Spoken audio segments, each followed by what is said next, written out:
What's going on, everyone? It's Gray, and welcome back to another one of my adventure videos. You can see I got a new angelfish, and because the other angelfish died. But anyways, we are going to take a mission to Lake Michigan, and it's a lake in the United States of America. Lake Michigan is one of the 5 Great Lakes of North America. It is the second largest of the Great Lakes by volume and the third largest by surface area after Lake Superior and Lake Huron. I mean, it has a length of 307 miles, and yeah.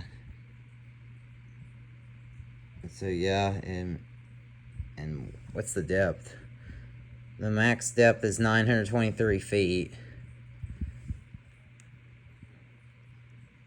I mean, the deepest lake in the U.S. is Lake Tahoe.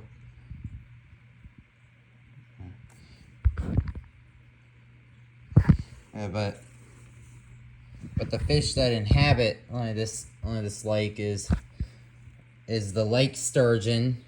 We have some replicas of the lake sturgeon, which is also called a living dinosaur by fishermen. And also yellow perch and bass, I think, pike, catfish, and I believe gar, which I have a preserved specimen's jaw. But I found this one dead on a beach. Sea Island. I think it's a short-nosed gar, if I'm certain. But anyways, with the fish we're going after, I mean, if I see one dead on the shore, if I see one dead on the shore, here, I'll look it up. It's the lake sturgeon. And the reason why I'm interested in this fish is because they've been around for a long time. And I just want to learn more about them. The lake sturgeon.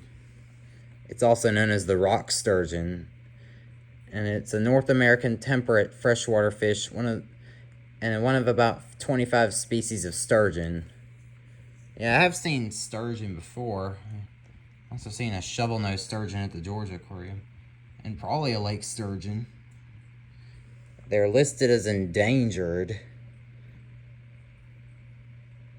Yeah. But I don't know why they're endangered. Probably because of damming or overfishing.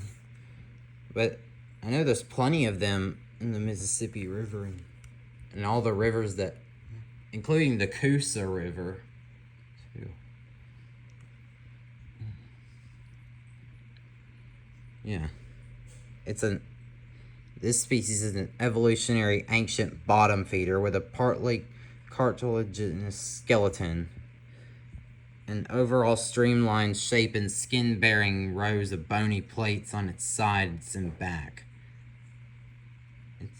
Yeah, you know what those whiskers are on a sturgeon? Those are called barbels, and they're used to detect prey on the bottom, like on the sea floor. Yeah.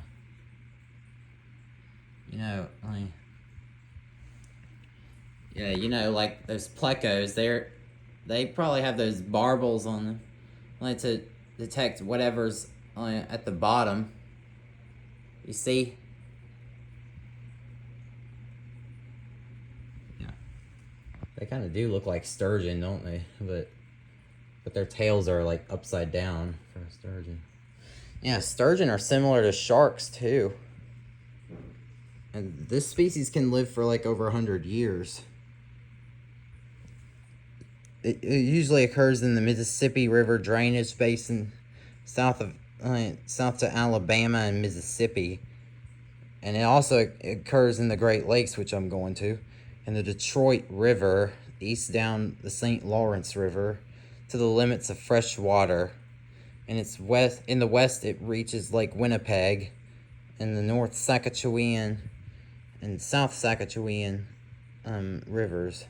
In the north, it is found in the Hudson Bay lowland. In the east, the species lives in Lake Champlain and in some Vermont rivers, including the Winooski and Lemoli and Missisquoi River and Otter Creek. This distribution makes sense in all these areas were linked by the large lakes that formed as the glaciers retreated from North America at the end of the last ice age, which includes the prehistoric Lake Agassiz. And yeah.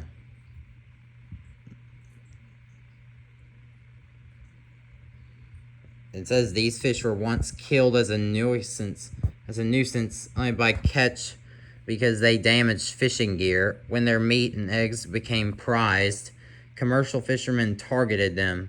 Between 1879 and 1900, the Great Lakes commercial sturgeon fishery brought in an average of 4 million pounds per year. Such unsustainable catch rates were coupled with environmental challenges such as pollution and the construction of dams and other flood control measures. Sturgeon, which return each spring to spawn in the streams and rivers in which they were born, found tributaries blocked and spawning shoals destroyed by silt from agriculture and lumbering. In the 20th century, drastic drops in sturgeon catches increased regulations, and the closure of viable fisheries occurred. Currently, 19 of the 20 states within the fish's original U.S. range list as either threatened or endangered. It is considered vulnerable by nature reserve. And it's also a valuable gourmet food fish. I don't know if they allow you to keep these fish in. I think they can let you keep a limited number of them in the St. Croix River. So yeah. You know, they have found a dead lake sturgeon in Lake Michigan. Yeah, this is what it looks like at the Tennessee Aquarium. Yeah. And one caught in the Coosa River. That's in Georgia and Alabama. I'm glad they made a comeback at the Coosa River. And so yeah, what we're gonna be doing is we're gonna take a Delta Airliners aircraft. I made a drawing of this in 2021. And it shows its engine, turbofan. Yeah. We'll be doing this in style. This one was originally named Cherokee Discover until I renamed it Wild West Express.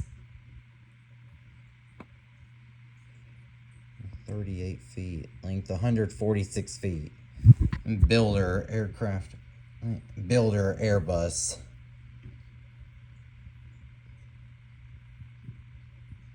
Yeah.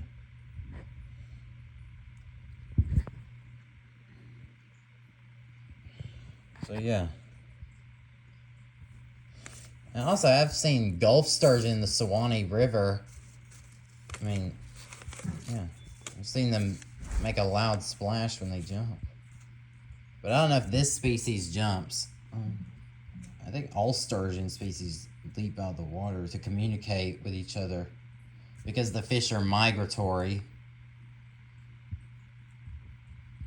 So yeah. So I'm looking forward to this. I mean, I don't know if it's possible for me to find a lake sturgeon, but I mean, I think you need to find them offshore. Or maybe find a carcass. Which I will probably send some photos of it. Of the dead fish if I find one along the shores. So yeah. Anyways, I'm looking forward for tomorrow. Let's get some sleep and after school I will get ready for this mission. My first Sturgeon mission. Let's go.